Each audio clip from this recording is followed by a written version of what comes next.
Europe Matin. 6h, 9h. Thierry Dagiral. L'interview de ce lundi matin sur Europe 1, 7h40. Bonjour Bernard Thibault. Bonjour. On se souvient bien sûr de vous à la tête de la CGT pendant 14 ans. Vous êtes aujourd'hui membre du comité d'organisation des JO 2024 à Paris sur toutes les questions sociales et environnementales, c'est bien ça? Oui, c'est une originalité très importante dans la préparation des Jeux en France. C'est la première fois dans l'histoire des Jeux Olympiques que les syndicats du pays organisateur sont impliqués dans le comité d'organisation. Et c'est à ce titre que je représente les 5 confédérations syndicales de salariés représentatives du pays. JO qui auront lieu dans 2 ans pile. C'est important de vous recevoir ce matin parce que va se tenir une réunion autour d'Emmanuel Macron, autour d'Elisabeth Borne, avec tous les acteurs de l'organisation de ces JO. C'est quoi? On peut dire que c'est une réunion de mise au point ou une réunion de remontage de bretelles? Ah, écoutez, je l'ignore. Alors vous dites une réunion avec tous les acteurs, c'est pas tout à fait vrai, puisque manifestement la présidence a fait le choix de faire Paris, Anne Hidalgo, et celle de la région interministérielle. Île-de-France, Valérie Pécresse. Parce que Madame Pécresse, Madame Hidalgo, c'est-à-dire représentant à la fois la région Île-de-France et la mairie de Paris, ne sont pas conviés à cette réunion. Pourquoi? Ça vous choque ou pas? Ça, je l'ignore. Ce que je sais, c'est que nous n'y sommes pas non plus, les organisations syndicales. Alors j'ose espérer que mais il y a Tony Estanguet. Oui, heureusement qu'il y a le président du comité d'organisation de ces Jeux Olympiques. Mais j'espère que ça ne sera qu'une réunion préparatoire à laquelle, derrière, nous pourrons être associés pour faire part de nos préoccupations. Bernard Thibault, je parlais de remontage de bretelles parce qu'il y a ce rapport de la Cour des comptes qui tire la sonnette d'alarme sur la préparation de ces JO, notamment sur le manque de moyens matériels et humains pour assurer la sécurité des Jeux. C'est une réalité qui vous inquiète? Oui, je me suis déjà exprimé sur le sujet. Je ne connais pas le rapport dans le détail de la Cour des comptes, mais s'agissant de plusieurs dossiers sociaux relatifs aux emplois susceptibles d'être créés par les Jeux Olympiques, nous sommes préoccupés. Nous avons identifié, il y a plus de 3 ans maintenant, le chiffre de 150 000 emplois nécessaires à la préparation des JO. Et on peut les décliner par filière professionnelle. Il est un fait, et les choses n'ont pas évolué depuis, que dans le domaine de la sécurité privée, qui est nécessaire pour renforcer les moyens à côté de la police nationale, de la gendarmerie, des différentes forces publiques, et nous n'avons pas les bras disponibles aujourd'hui pour remplir cette mission. Vous disiez que les moyens en matière de sécurité étaient insuffisants. Vous maintenez ça ce matin? Ah oui, tout à fait. Et de ce point de vue-là, nous avons... Malgré les 500 policiers promis par Gérald Darmanin. Oui, mais là on parle des agents de sécurité qui seront appelés à des missions à côté des forces de police. En plus des forces de police. Voilà. Et elles ont été chiffrées, il faudrait de l'ordre d'un peu plus de 20 000 effectifs nécessaires. Nous avons un différend avec l'État sur ce point, puisque la sécurité privée fait partie de ces filières professionnelles particulièrement précaires. Les salaires, ils sont bas, les horaires, ils sont assez insupportables, ce qui fait que nous avons 300 000 personnes aujourd'hui professionnelles de la sécurité privée, mais qui n'y travaillent plus, qui n'y restent pas, parce qu'on ne peut pas vivre décemment de ce métier. C'est ça qu'il faudrait revoir. Il n'y a pas assez d'effectifs de police, donc il va falloir des vigiles, voilà, et il faut recruter, vous dites 20 000 je ne dis pas qu'il faut ou pas plus de sécurité privée. Je constate que dans le dispositif à mettre en place, les forces de police ne suffisent pas. Donc on va faire appel à des entreprises de sécurité privée qui n'ont pas, à ce jour, les effectifs nécessaires pour remplir cette mission. Donc c'est là que syndicalement nous suggérons de revoir le profil de cette profession de manière à former des gens.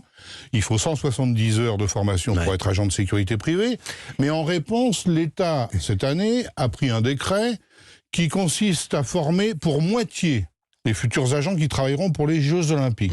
70 heures de formation au lieu des 170. Et il y a là un paradoxe, vous le comprenez bien, que d'affirmer que les Jeux Olympiques sont un événement sensible et de voir le dispositif reposer sur des personnels qui auront moitié moins de formation que de vrais professionnels. Bernard Thibault, ces JO seront bien sûr une vitrine pour Paris. Est-ce que dans votre tête, il y a encore les images en boucle de ce fiasco de la finale de la Ligue des Champions au Stade de France? Là, on est sur un événement d'une autre nature. 13 millions de touristes, 13 millions de repas à servir, uniquement autour des compétitions, pour les sportifs, pour les spectateurs, des restaurants à faire fonctionner quasiment 24 heures sur 24.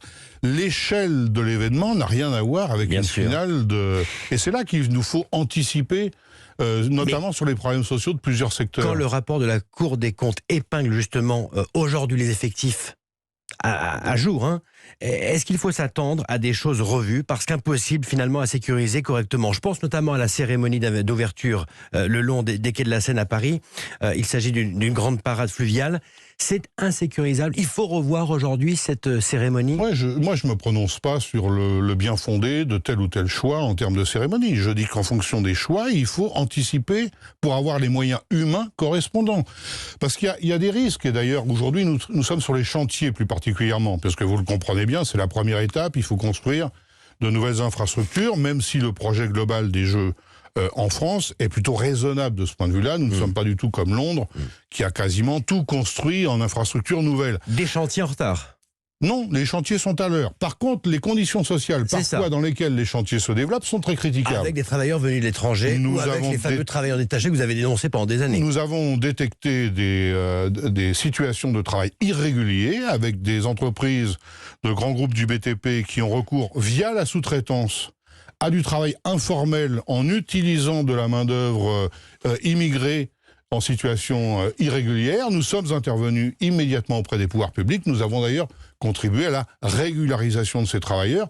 Nous sommes d'ailleurs dans un pays avec ce paradoxe, où nous ne voulons pas reconnaître que des centaines de milliers de travailleurs immigrés font du travail en France, dans des secteurs difficiles, dans des emplois pénibles, et nous faisons comme s'ils n'existaient pas. Donc nous sommes à la chasse du travail illégal, que ça soit sur des chantiers de construction s'il en existe, ou que ça soit dans différents secteurs. Moi, ce qui m'inquiète aujourd'hui, et j'en profite de votre invitation pour le livrer, ce qui m'inquiète, c'est que il n'y ait pas un bénéfice positif sur le plan social de ces Jeux Olympiques en termes d'emploi. Je vous ai dit 150 000 emplois.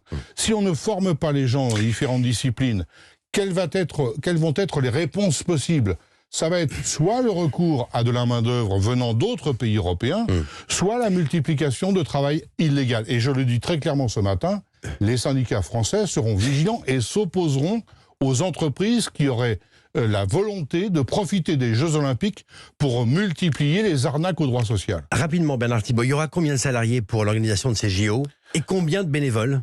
45 000 bénévoles sont attendus. De ce point de vue-là, nous avons discuté très clairement et de manière très efficace avec le comité d'organisation pour qu'il n'y ait pas de confusion entre le travail salarié et le bénévolat. Ouais. Il y a 45 000 bénévoles qui seront nécessaires, il y a un processus de sélection, d'appel à des candidatures qui va être lancé.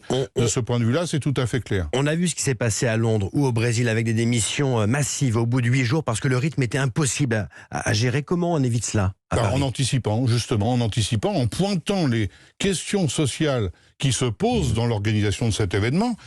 Si je prends la restauration, je vous ai dit 13 millions de repas, certains restaurants vont devoir fonctionner 24 heures sur 24. Il faut donc recruter, il faut former et il faut négocier les conditions d'emploi des travailleurs qui vont être amenés à faire fonctionner ces restaurants. C'est pareil dans le domaine des transports.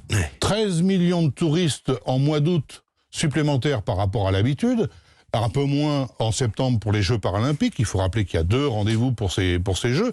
Ça nécessite une formidable organisation du travail en fixant des rythmes qui soient négociés avec des effectifs suffisants et un plan d'entretien et de rénovation du matériel qui soit à la hauteur de l'événement. Faites-moi, Bernard Thibault, une dernière confidence. Vous travaillez auprès de Tony Estanguet, le président de Paris 2024. Il est comment avant cette réunion ce matin? Tendu? Je ne travaille pas aux côtés. Je suis membre du Conseil avec une voix consultative. Ouais. Je ne suis pas dans l'organigramme. Mais vous le voyez tous les jours, régulièrement? Non, je ne le vois pas tous les jours. J'aurai le plaisir d'ailleurs de faire un point avec lui en tête-à-tête durant le mois d'août d'ailleurs. Il est tendu ou pas? Cette réunion, ça va être une réunion... J'imagine, je ne l'ai pas eu récemment, mais j'imagine que pour lui, de toute façon, depuis le début, il a bien conscience, et comme tout le monde, que c'est un défi considérable que d'organiser des Jeux Olympiques dans un pays.